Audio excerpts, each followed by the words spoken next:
Miután szereposztásunk értelmében a következő blokkban az én tisztem sürgetni az előadókat, mindenkit sürgetni kell, ezt tudjuk. Most a jelenlévőket szeretném abban arra motiválni, hogy foglalják el helyeiket. Mármint akinek van helye. Mindenkinek jut. A következő blokkban terveink remélhetőleg megvalósulás szerint is 4 előadást fogunk meghallgatni. Mihály Ildikó főiskola oktató, Horváth Zsuzsanna tudományos főmunkatárs, Bíró Zsuzsanna Anna PhD jelölt és Törösné Fehér Ildikó gyermekszakpszichológus előadásait.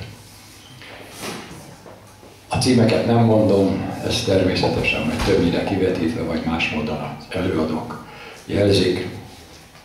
És ez a 4 után fogunk ismét az eddigi szokásoknak megfelelően egy kérdésekre, hozzászólásokra lehetőséget adni. Elsőként tehát kérem Mihály Ildikót, hogy tartsa meg előadását. Köszönöm szépen. Kedves kollégák, nyilvánvalóan többeknek feltűnik, hogy a nevelés... Köszönöm. Hogy a neveléstudományi tanszék oktatójaként egy környezetvédelmi, úgymond környezetvédelmi témájú kis beszámolóval készültem a mai napra, de ezt azért tettem, mert én úgy érzem, hogy nekünk valamennyiünknek nagyon fontos kötelességeink vannak ezen a téren, és ehhez szeretnék bizonyítékként néhány gondolatot elmondani. A cím úgy hangzott, hogy a környezetvédelemtől a fenntarthatóság pedagógiájáig. Ez a paradigmaváltás, ez rendkívül rövid idő alatt következett be, tulajdonképpen néhány évtized kellett csak hozzá. Ha nagyon pontosak akarunk lenni, akkor a téma, mármint a környezet veszélyeztetettségének a témája, után akkori ENSZ főtitkár 1969-es felhívásában fogalmazódott meg. Akik ismerik ezt a szöveget, azok megértik, ha úgy fogalmazott, hogy drámai hangú volt ez a felszólítás. Veszélyben a földünk, veszélyben a környezetünk. Nagyjából így fogalmazhatjuk össze utánt gondolatait. Innentől kezdve megindult az érdeklődés, a speciális érdeklődés ez iránt, a téma iránt. A jóval korábban megalakult és különböző megszólalásairól méltán ismert római klub 1972-ben jelentette meg a Növekedés határai című dokumentumát. 1983-ban az ENSZ létrehozta a Környezet és Fejlődés Világbizottságát, és ez a világbizottság 4 év munkája során létrehozta a utánt ENSZ főtitkár drámai hangú felhívásával a rokon erősségű, hangulati erősségű jelentést, ami Brundtland jelentésként él a köztudatban, azért, mert ennek a bizottságnak a irányítója az akkori norvég miniszterelnök akkori Brundtland volt. Ebben a közös jövőnk címet viselő jelentésben fogalmazódott meg először a környezet védelmével kapcsolatosan egy új elem, mégpedig a fenntarthatóság igénye. Azóta pedig tanulni lehettünk annak, alig negyed század során, hogy ez a fenntarthatósági fogalom, ez miképpen alakult, hogyan kapcsolódott hozzá rendszeresen újabb és újabb jelentéstartalmak. Az utánt felhívása nyomán meginduló környezetvédelmi mozgalmak látásmódjában a cél mindig az volt, hogy valamiképpen sikerüljenek a törekvéseik a természeti környezetnek, a víz, levegő, talaj, ennek a szennyeződésének, valamint a növény- és állatvilágban található diversifikálás folyamatának a megállítását sikerüljön valamiképpen kivédeni.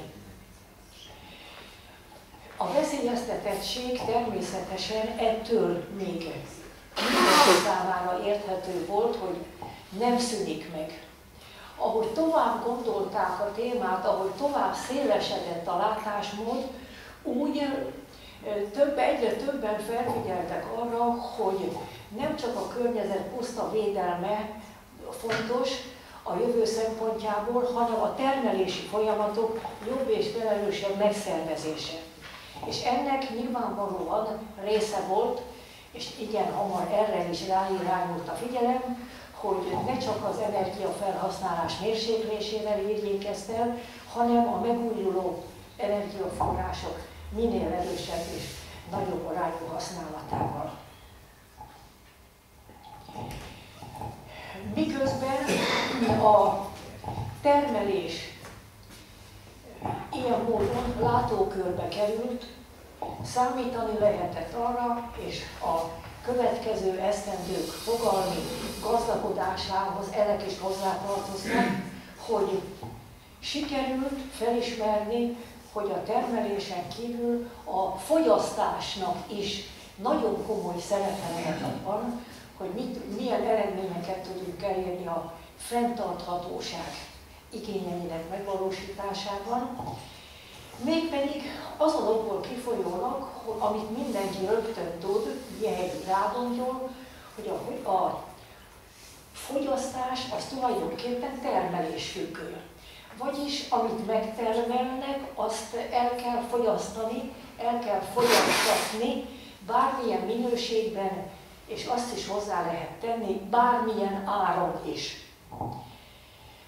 Ugyanakkor a szociálpszichológiai kutatások következtében egyre világosabb lett, hogy a fogyasztási kultúra kialakítása az a szocializációs folyamatok része, tanult magatartásként tekinthetünk rá, ha pedig így van, akkor minden bizonnyal a nevelés során befolyásolható. Tehát itt ezen a ponton lépett be először a látókörbe a nevelés szerepe, amiről a későbbiekben még néhány szót szólunk. Ugyanakkor a fogyasztási kultúra hatásmechanizmusainak a felismerésével az is világossá vált, hogy a fogyasztás az valamilyen módon az adott egyén, csoport, társadalom értékeinek is a kifejezője, és mint ilyen valamilyen módon az etikai tartalmakat is magában hordozza. Tehát elindult egy fogalmi alakulás a környezetvédelem eszközeinek a számbavételével, elindult egy másik vonulat, ami a termelés és az emberi tevékenységnek a különböző eszközeit vette számba, és ez a két vonulat, ez egyetlen egy pontnál találkozott ott, amikor a fenntarthatóság fogalmának a kialakulását tetten érhetjük. Ennek eredményeképpen tehát létrejött egy olyan definíció, amely szerint a hosszú távú fenntarthatóság csak részben függ, és függhet a természeti erőforrások védelmének, a biológiai sokszínűség megőrzésének a sikerétől. A környezeti fenntarthatóság másik meghatározó aspektusa ugyanis az emberi tevékenység, illetve az, hogy ez milyen hatással van a globális ökoszisztémára. És nyilvánvalóan innentől kezdve az lehet csak a cél, hogy ezt a hatást, ezen belül a kedvezőtlen hatásokat sikerüljön minimalizálnunk. És itt lép be a képbe az iskolai oktatás és a nevelés. Elmondhatjuk, hogy a magyar közoktatás meglepően gyorsan reagált erre a felmerülő igényre. Már a 90-es években bekerültek az iskolák programjaiba a környezetvédelmi ismeretek oktatásának különféle kezdeményezései. Ennek szükségességét annak idején senki sem vitatta.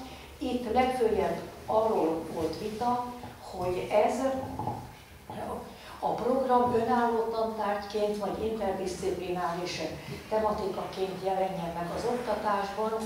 Ez a vita igazából még ma sem ért véget, annak ellenére, hogy vannak kifejezetten környezetvédelem címet viselő tantárgyak, de egyre nagyobb az igyekezet az irányban, hogy egyéb tantárgyak, tehát természettudományos tantárgyakon kívül még a humán tárgyak oktatása során is a pedagógus megtalálja a lehetőséget arra, hogy ezeket a témákat hangsúlyozottan ismertesse a tanulóival.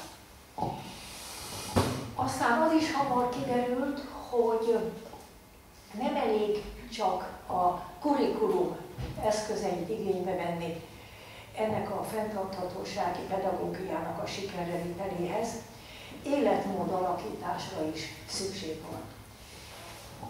Erre is nagyon hamar rátalált a magyar iskolarendszer, hála annak a nemzetközi szervezetnek, amelyik az OECD egyik szervezeteként az ENSZ-nek a jóvoltából Magyarországon is kiindult. Elkezdődött az ökoiskola rendszernek a megteremtése, és ennek a rendszernek olyan eredményei vannak már, hogy jelen pillanatban a magyarországi közoktatási intézményekből több száz tartozik ebbe a rendszerbe. És hogy jelezzem, hogy mennyire komolyan veszik az ökoiskolai elvárásokat, mi sem bizonyítja jobban, mint az, hogy ezt a kitüntető címet, hogy egy intézmény ökoiskola, ezt csak 3 évig viselhetik, 3 év után ismét mérlegre teszik, igen, tudom, köszönöm, mérlegre teszik, és annak alapján döntik el, hogy viselheti-e az iskola tovább, vagy pedig nem.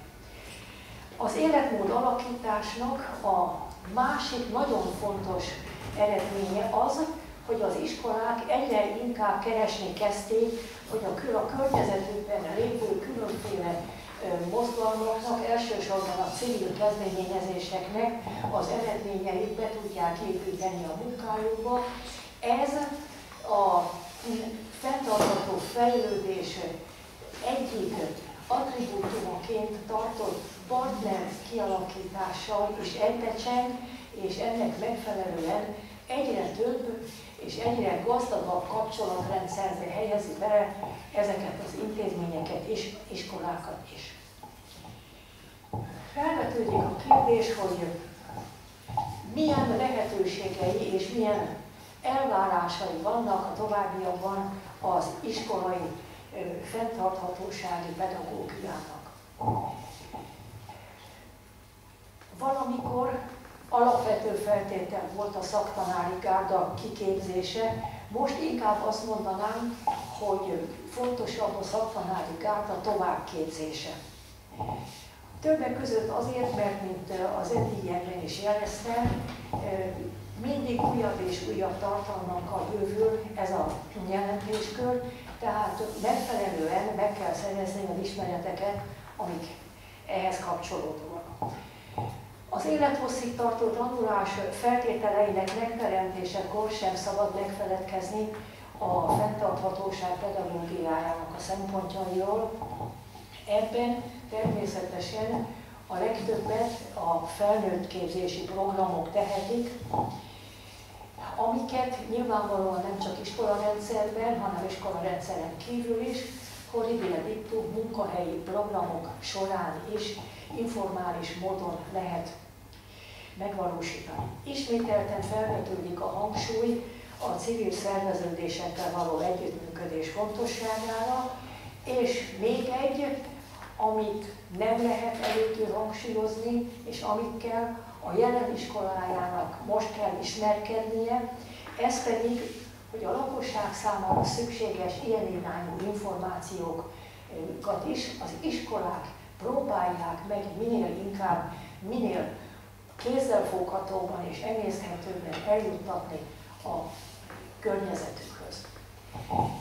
Mindehhez pedig azért lesz szükség, és azért van szükség, mert egyre inkább el kell fogadtatni mindenkivel azt a gondolatot, amit az 1992-es riói úgynevezett földcsúcs fogalmazott meg, amely szerint a földet nem apáinktól örököltük, hanem unokáinktól vettük kölcsön, és úgy kell nekik visszaadni, ahogy kaptuk.